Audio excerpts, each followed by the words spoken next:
And in the studio with me is Chris Calabrese, and on the line, who is the legislative counsel, as in attorney on privacy affairs for the ACLU. And Chris, welcome. Thank you for joining us. And David Bier is on the line with us. David is coming in from, where are you, David? I'm in D.C. Oh, okay, great. You're coming in from D.C. as well. You are a policy analyst with the Competitive Enterprise Institute, CEI.org, a conservative think tank, as it were, a conservative organization. And I think that we might have a topic here that we all agree on. This immigration reform, one of the pieces of immigration reform that's being bantered about or that's being proposed is that, rather than having some sort of a system where you can just check if somebody's a citizen by plugging in a Social Security number and address or something like that, what's the name of the system right now, Chris? E-Verify. E-Verify, thank you. Rather than that, let's give everybody a card that can't be easily counterfeited because it's got biometric data like fingerprints and iris scans and maybe even your DNA in it. And Chris, if you could just give us a summary of this. Where's this crazy idea coming from? And by the way, this for some reason people think, illegal aliens, of course, they're going to have to. But no, this would apply to everybody. That's right. It would apply to everybody. I mean, it's coming because Congress is debating comprehensive immigration reform, and there's a group of bipartisan senators who have some suggestions, some proposed ideas for what immigration reform should look like. Some of those senators favor this type of biometric national ID card, specifically Senator Schumer, Senator Graham, Senator McCain. Whoa. Yeah. That's, I more often than not equate at least, Lindsey Graham's an old JAG officer. He should have some sense of the importance of the Fourth Amendment. And John McCain has got a little bit of a libertarian streak in him.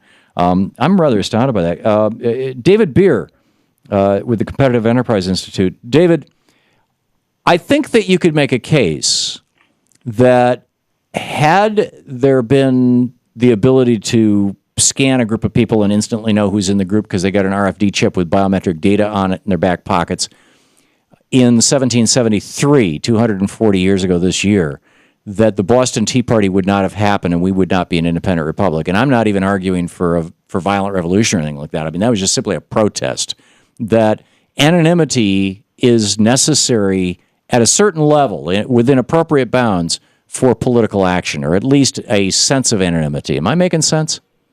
No, that makes perfect sense, and that's exactly what the Supreme Court has said in the past. In a 1995 decision, for example, they said that anonymity is the shield that the minority has from the tyranny of the majority. And if every single action that you make is known or readily available public information, that means that any decision that you make is therefore subject to the democratic whim of the majority. So if all of your decisions are publicly available, they will be subject to the congressional process. Do we want to allow that or do we not? And if you have this sphere of anonymous activity, it's much more difficult to regulate that type of anonymous private behavior. Right, and now this is where it gets into an area where perhaps we'll have some disagreement. Chris Calabrese, if this becomes public information is subject to acquisition by private entities. Right now I can buy from a private corporation lists of registered voters, right, because those registered voter lists are government data, so they're made available. I can buy lists of people who have driver's licenses. I can buy lists of people who have, donated to certain causes, and therefore, as a consequence of those political causes in particular, as a consequence, they've had to give the government their information. Right. And so this information could also end up in corporate hands, and frankly, I'm more concerned about corporate tyranny than government tyranny. Is that not a possibility? Well, I will say I'm concerned about both. I think that this is really this is a tool really for social control, right? The things that you used to be able to do as a free citizen, like vote or buy something, you now have to present this card, right? It's not just employment, right? So you're right. Then the private sector piggybacks on the presentation of the card and says, "Oh, you want to shop at Walmart or you want to buy something." we want this card just to know who you are so we can better serve you. Which is how it started with the Social Right. Security number. It used to be, I'm old enough to remember when it was against the law for a private corporation to ask you your Social Security number. And now, it's a routine question. So once they have that information, you walk into Macy's and they know exactly which department to steer you to, what products to send you to, what your income may be, all the details of you. This is that world of that Tom Cruise movie. Yeah, Minority Report. Report. You can even see it. You can imagine it starting with the healthcare exchanges, right, which are the president, as part of the president's healthcare plan. Say we want to limit particular people, say undocumented aliens, from getting healthcare. We begin with some kind of card and say, oh, well, if you don't have the card, you shouldn't be able to get health insurance because we don't want to give those to undocumented people. Right. Now we're going down a path where what you buy in this country, with a private entity, Right. is regulated The private by health this insurance card. companies. A private health insurance Right. company, even though is it's being paid regulated for by the this government. card. Right. In many cases, although many individuals. Right. David, your thoughts on that? Well, it's actually much more dangerous than even Chris describes, right? So if you have a card that requires electronic authorization to be able to be used to get work, this could be used to enforce almost any social policy that the government wants.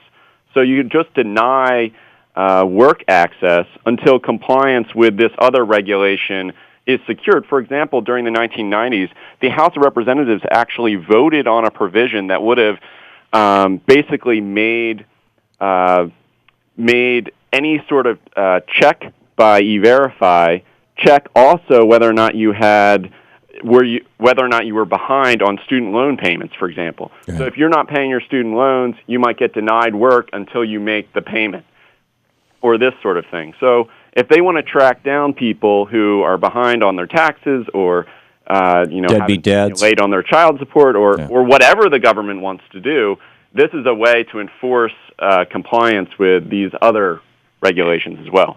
Well, and Chris couldn't. I'm sure that there's going to be people who are going to make the argument that's a social good. Actually, stopping deadbeat dads. Who's against that? We want child support to go to the little kiddies. There is a social good, but there's a lot of other ways to get at it. I mean, one of the things that you mentioned earlier is that this will apply to everybody. Well, not only will it apply to everybody, it'll have to be issued to everybody. So imagine having the government have to have 100% accuracy with your personal information before you can do something like work. Right. I mean, does anybody think that the government has got 100% accuracy with anything? Right. And then once that information is for sale out in the public domain, or it gets aggregated by companies that start reselling it. And we're going to pay for this too, by the way. I mean, you think that the cost of your driver's license, that would just be a start. We have just a minute left. What's the alternative, Chris? The alternative to this is to do what we've always said we need to do, which is enforce the laws we have.